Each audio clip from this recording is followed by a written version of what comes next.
Salve, salve, alunos! Estamos de volta. Vamos fazer agora aquela revisão rápida e precisa. Acompanhe comigo na tela. Bom, nós falávamos agora há pouco sobre a formação dos Estados Nacionais, parte 2, não é isso? E aí, fomos para a origem do antigo regime, como foi que se deu a criação dos Estados, que na verdade é a formação dos países. No final do período medieval, quando começaram a se formar de fato os Estados Nacionais, os países, né?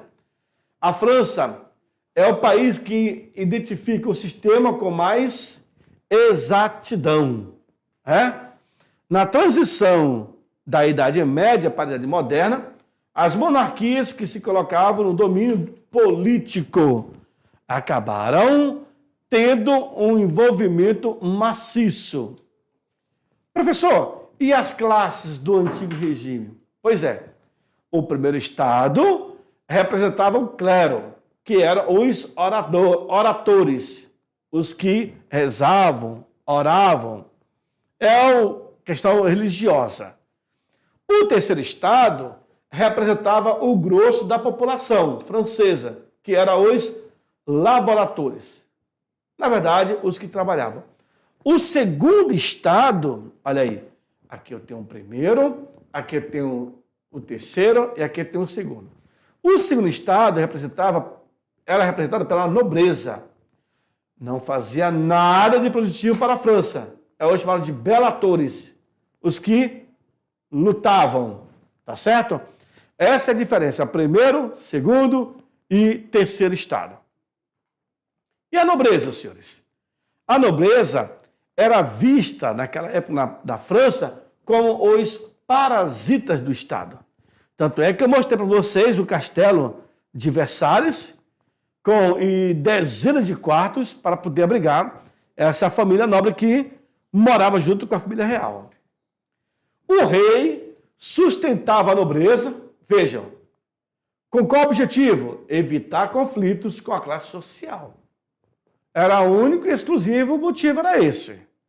Durante o governo de Luís XIV, a França foi construída. Vamos lá.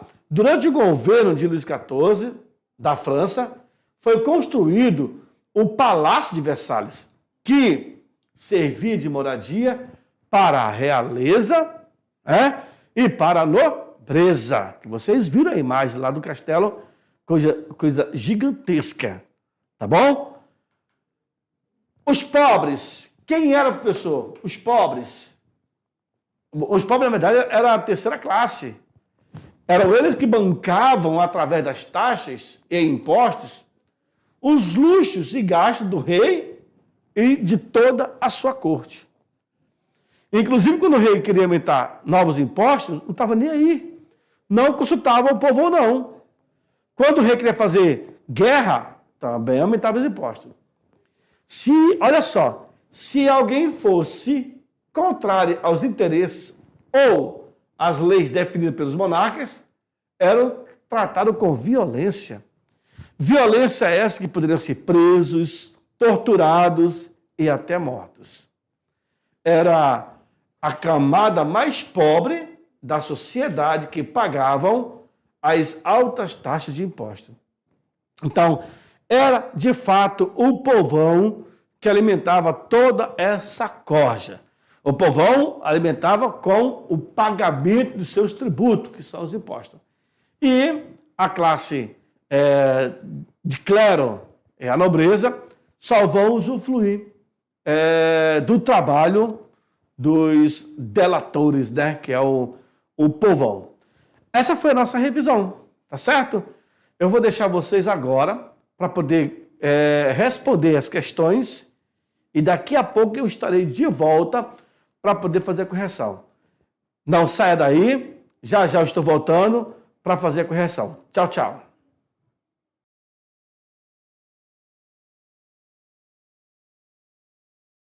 Salve, salve, alunos! Estamos de volta para poder fazer aquela o quê? Correção, aluno. Vamos lá. Ei, fica atento aí, né? Acabamos de explicar para vocês toda uma estrutura da Idade Medieval para a Idade Média, Moderna, que é justamente a criação dos Estados modernos. E aí já falamos também sobre Luís XIV, o Rei Sol, o Tratado de Versalhes, a divisão social, que vai culminar com a Revolução do século XVIII, 1789, que é a Revolução Francesa. É um marco na história mundial, tá bom? Na primeira pergunta tem um quê? Tem o seguinte, primeira questão. O Estado moderno, absolutista, atingiu seu maior poder de atuação no século XVII. Na arte e na economia, suas expressões foram, respectivamente, o quê? Agora nós vamos avançar. Rococó e liberalismo. Alguém fala assim, rococó. Eu falo rococó, porque o som do O é aberto. Letra B, renascentismo e capitalismo. Letra C, barroco e mercantilismo. Não é Barroso não, tá? É barroco. Olha aí. Letra D, maneirismo e colonialismo. Existe essa palavra maneirismo? Olha. Letra C, classicismo e economicismo. Não, até economicismo. Tá com graça, tá com graça. E aí? O Estado moderno absolutista atingiu seu maior poder de atuação no século XVII. Ponto. Na arte e na economia. Suas expressões foram, respectivamente, ou seja, na sequência. E aí? Aí vocês viram aí algumas alternativas como resposta. Você sabe do que se trata? Joga na tela. Resposta correta é a letra C. Exatamente, aluno. O barroco vai ser um estilo de arte desse período da passagem da Idade Média para a Idade Moderna, que vai seguir, inclusive, por um bom tempo.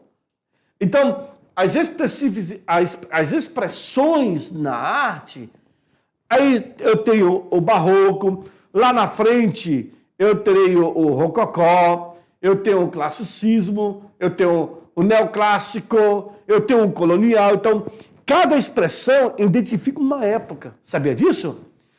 Quando se fala respectivamente, ou seja, rococó, paralelo a quem? Ao mercantilismo. E é exatamente isso que a alta burguesia vai fazer.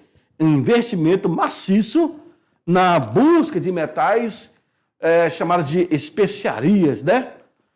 Na segunda questão, nós temos o quê? Oriundo da crise do feudalismo, o Estado absolutista representou a organização política dominante na sociedade europeia entre os séculos XV e XVIII, viu? Podendo ser caracterizado pela A, supressão dos monopólios comerciais, possibilitando o desenvolvimento das manufaturas nacionais. B, quebra das barreiras regionalistas, do feudo e da comuna, agilizando e integrando a economia nacional. Letra C, abolição das formas de exploração das terras típicas do feudalismo, tornando a sociedade mais dinâmica. Letra D, ascensão política do grupo burguês, que passa a gerir o Estado segundo os seus interesses particulares. Bom! E a letra E, ausência efetiva de instrumento de controle, quer no plano moral, quer no plano temporal, sobre o poder do rei. Aluno, qual seria a resposta? Qual seria a resposta? Lembra que essa questão aí, ela poderá ser uma questão de Enem. Observe que suas respostas elas são bem consideráveis, né? Uma resposta bem intensa, né?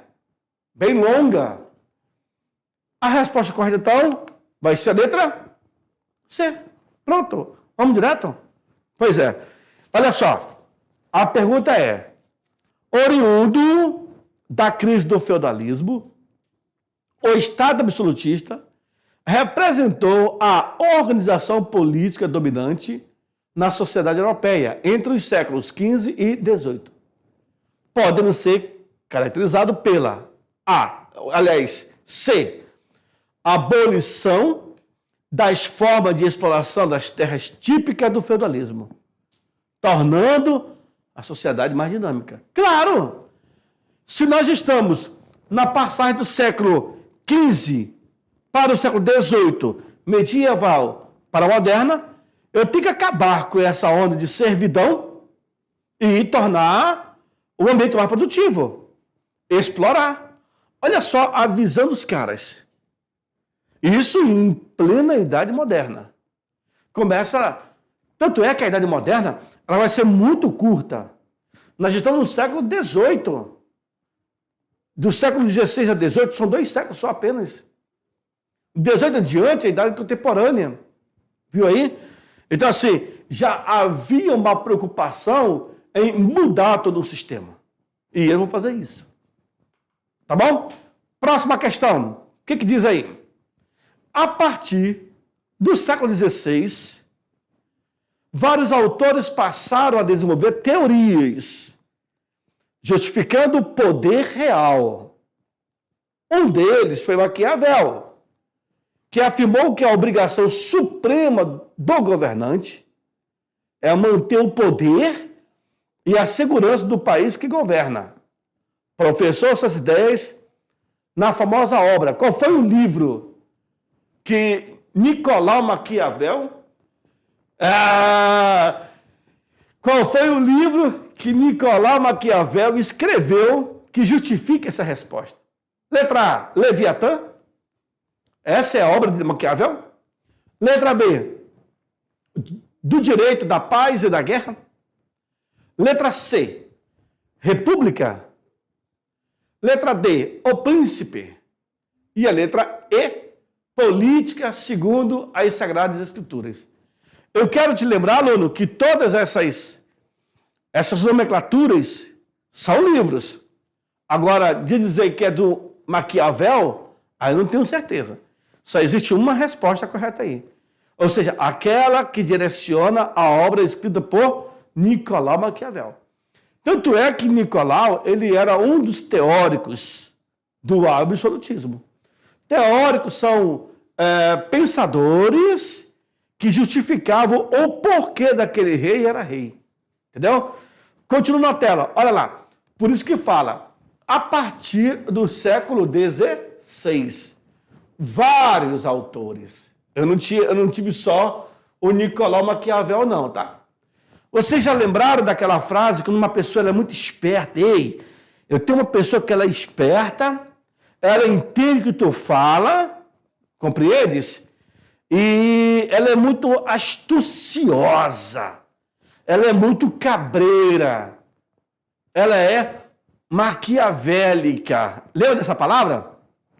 Quando essa pessoa ela tem essas qualidades, esses adjetivos, e quando você se chama assim de ela é maquiavélica, é porque é uma origem dada a Nicolau Maquiavel. E a obra que ele escreve, senhores, joga no quadro. Essa estava fácil, né? É O Príncipe. Na verdade, essa obra, quando ele fala O Príncipe, ele justifica o governante. Tá? O príncipe é o governante. Então, quem já leu essa obra sabe o que eu estou falando. É nessa obra, e aí temos outros também que vamos falar, né? Justificar o poder do rei. Nessa obra ele diz o seguinte: quando o rei for para fazer o mal, que faça bem feito, que não venha se arrepender, tá bom? Mas quando for fazer um bem, que faça aos poucos, para a sociedade entender o quanto bondoso ele é. Olha só, na verdade, todo e qualquer político tem que ler essa obra. Se o cara lê essa obra, aí, meu irmão, ele fica maquiavélico, ele fica esperto, vai saber como lidar com as coisas. Então, o político que se preze, na verdade, ele lê essa obra, tá certo? Porque o príncipe é um sinônimo de o governante. Fechou? Próxima questão. Diz o seguinte, essa aí é do Enem mesmo. Eu acho que isso aí é do ITA, não é nem do Enem, é do ITA. Olha o tamanho da criança. O floretino Nicolau Maquiavel rompeu com a religiosidade medieval, estabelecendo nítida distinção entre a moral individual e a moral pública. Em seu livro O Príncipe, preconizava que, vamos lá, letra A, o chefe de Estado deve ser um chefe de exército. O Estado em guerra deve renunciar a todo sentimento de humanidade. B, somente a autoridade ilimitada do soberano poderia manter a ordem interna de uma nação. Letra C, na transformação do Estado natural para o Estado civil, legitima-se o poder absoluto do rei, uma vez que o segundo monta-se a partir do indivíduo. Olha que legal.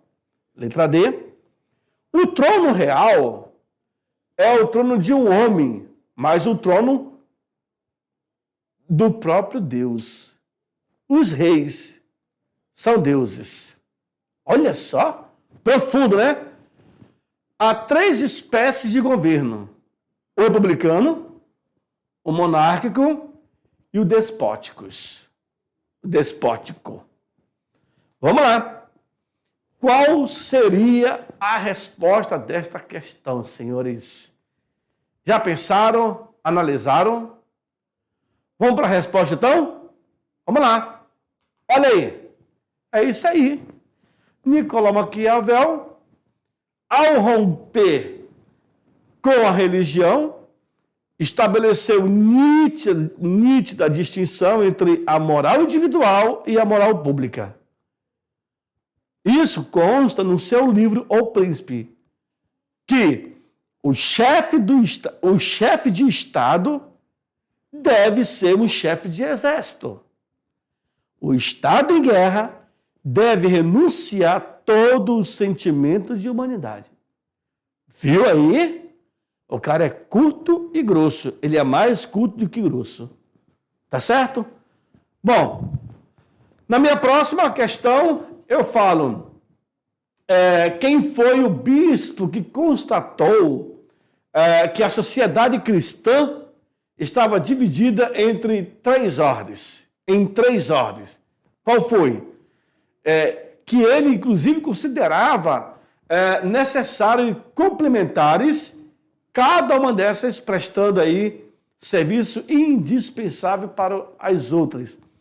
Lembra que nós tivemos um bispo lá atrás, que ele falou que uma ordem mantém a outra. Então, o terceiro estado acaba mantendo o segundo, que acaba mantendo o primeiro. Qual foi mesmo o nome desse bispo? Já sabe? Não tinha como errar, aluno. É esse cara aí, ó. Adalberão de Laon. É ele mesmo. Ele que vai dizer que cada classe mantém a outra. Mas ninguém mantém o terceiro estado. Tá bom? Somente a fé. Senhores, essa foi nossa aula. Eu aguardo vocês na nossa próxima aula. Tchau, tchau.